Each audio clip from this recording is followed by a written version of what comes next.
sleep is the most important thing. ٹھیک ہے، کیوں ہم بڑوں کی تو نیند کی بات کر رہے ہیں، بچے کی نیند کا سائیکل اس کی گروتھ چیزوں کے لیے کتنا امپورٹنٹ، بہت ضروری ہے. دیکھیں نیند پہ وہ بہت زیادہ کام ہوا ہے، اس پہ بھی ہوا، کیونکہ جو گروتھ کے لحاظ سے میں پہلے آپ کو بتا دیتا ہوں کہ کچھ ہارمونز ایسے ہوتے ہیں کہ جو کہ بچے کی نیند کے دوران ہی آتے ہیں.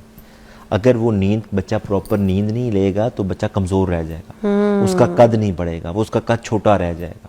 اور نیند پراپر نہ لینے کی وجہ سے اس کو کہتے ہیں پور سلیپ ہائیجین، کہ اس کی اگر ہائیجین ٹھیک نہیں ہے، جیسے کہ موبائل دیکھ رہا ہے، بار بار اٹھ رہا ہے، بھوک لگنے کی وجہ سے اٹھ جاتا ہے، اگر پراپر سلیپ نہیں لیتا تو بچے کی گروتھ بہت زیادہ افیکٹ کرتی ہے. ٹھیک ہے، تو اس میں یہ ہے کہ اگر پراپر نیند نہ لینے کی وجہ سے بچوں کو موٹاپا بھی ہونا شروع ہو جاتا ہے اور اریٹیبلٹی ہونی شروع ہو جاتی ہے، بچے کی سینسری لاس، میموری لاس ہونا شروع ہو جاتا ہے. تو یہ بڑوں میں بھی ضروری ہے اور بچوں میں بھی ضروری ہے. بڑوں میں اس لیے ضروری ہے کہ اگر مدر یا پیرنٹس اپنے کمرے میں موبائل لے کے سو رہے ہیں اور وہ اپنے بچے کے ساتھ دیکھ رہے ہیں موبائل، کیونکہ ماں باپ دونوں ہی آج کل موبائل دیکھ رہے ہوتے ہیں، تو جب ماں باپ دیکھ رہے ہیں تو بچہ بھی دیکھ رہا ہوتا ہے. تو میں پیرنٹس کو یہ بات سمجھاتا ہوں کہ دیکھیں باتیں کرنے سے، سمجھانے سے بچے نہیں سمجھتے، بچے وہ سمجھتے ہیں جو ماں باپ کر کے دکھاتے ہیں. بچے سننے سے زیادہ آنکھوں سے سیکھتے ہیں، عمل کر کے دکھائیں، عمل کر کے دکھائیں.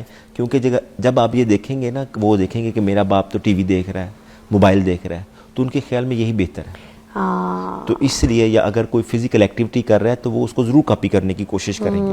کیوں ہماری امیاں جو بڑی نانی دادیاں ہوتی تھیں وہ ہمیشہ بچوں کو اگر سلا، بڑے بیٹھے ہوئے بھی اگر بات کریں تو بچوں کو ٹائم پہ پہلے بستر پہ لٹاتی تھی، ان کے ساتھ لیٹتی تھی، ان کو کہانی سناتی تھی. جب وہ سو جاتے تھے تو ان کو رضائی دے کے تو پھر جاتی تھی، پھر بیٹھک پہ باتیں کریں، سارے رشتے دار بیٹھے ہوں یا کچھ بھی، مگر بچوں کو ٹائم پہ بیڈ پہ لٹاتی تھی ان کے ساتھ لیٹ کے، ہے نا، بالکل ڈیفینیٹلی اسٹوری ٹیلنگ کر کے سلاتی. آج کے دور میں یہ چیزیں نہیں ہیں، بہت کم ہو گئی ہیں.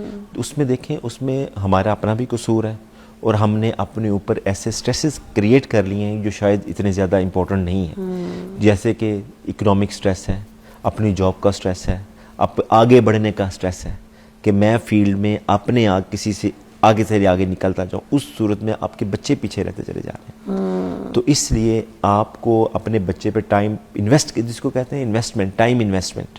تو میں یہ کسی کی بات سن رہا تھا کہ وہ کوئی اسکالر ہیں، مذہبی اسکالر بہت بڑے، انہوں نے کہا کہ سب سے بڑی چیز جو آپ اپنے کسی کو دے سکتے ہیں، سب سے قیمتی چیز وہ آپ کا ٹائم ہے.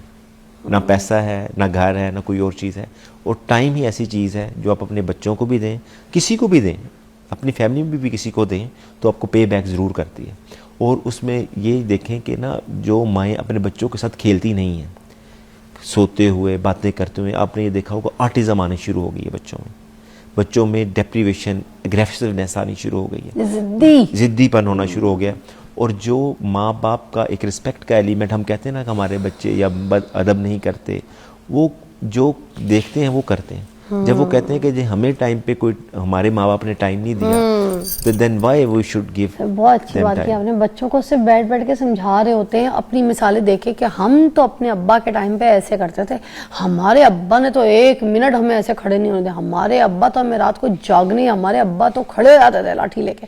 یہ والی باتیں آج کے بچوں کو نہیں سننی، آج کے بچوں کو پریکٹیکل کر کے دکھانا ہے.